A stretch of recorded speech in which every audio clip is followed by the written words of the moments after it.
De là où l'on reste, c'est du vent offshore ce matin sur la Cano. Bonjour à toutes et à tous. C'est bon lundi, un lundi qui commence avec un temps qui est couvert, quelques gouttes, une température extérieure à 17, une température de l'eau à 18-19. Cet après-midi, un temps couvert, quelques gouttes, une température à 19.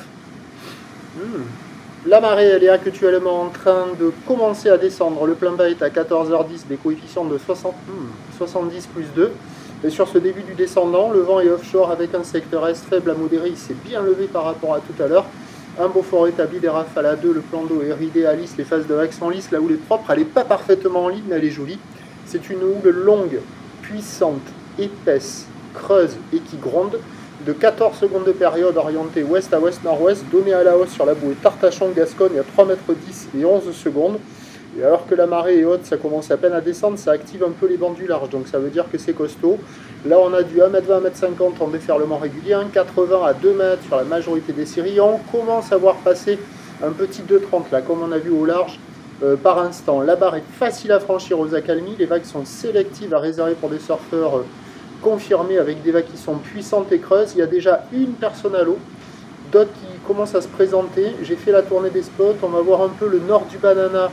Il y a le gros pic au large, mais la visibilité était faible avec pas mal d'humidité dans l'air. Mais il y a un gros pic au large et après là-bas, ça tend, c'est pas terrible. À la centrale, c'est là où on voit des gros pics passer par moment. C'est un peu aléatoire. Hein. Mais de temps à autre, vous voyez, comme on a vu au début, là, la droite un peu au nord de la digue, la droite pile entre les deux digues. Des fois, il y a des gros trucs qui tombent là, assez jolis, mais ça manque de régularité, mais il y en a quand même quelques-unes. Là, on voit la fin de la droite entre les deux digues. Après, à la digue sud, il y a peut-être le pic au large, là, qu'on a vu au début, qui devrait jouer, avec peut-être la gauche. Et après, la gauche de Océan Rail, là, pas terrible. Peut-être qu'avec le descendant, elle va s'y mettre. Là, on voit la droite du Banana, mais regardez après, là, comment elle tend. Vous voyez là, un peu moins bien.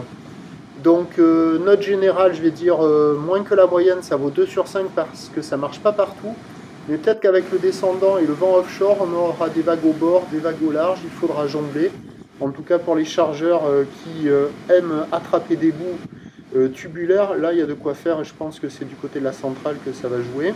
Il faut en profiter parce que l'évolution pour le reste de la journée est moins favorable. Sur un train de houle qui va s'amplifier, la boue Arcachon-Gascogne est à la hausse à 3,10 m et 12 secondes. Le vent va se renforcer au sud-sud-est à la mi-journée, puis au sud.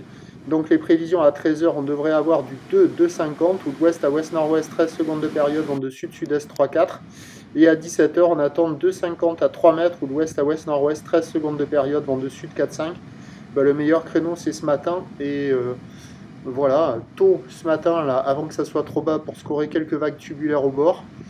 Un peu plus bas, quelques vagues au large, mais un peu plus molles. Mais le meilleur créneau, c'est ce matin. Le prochain point, c'est tout à l'heure.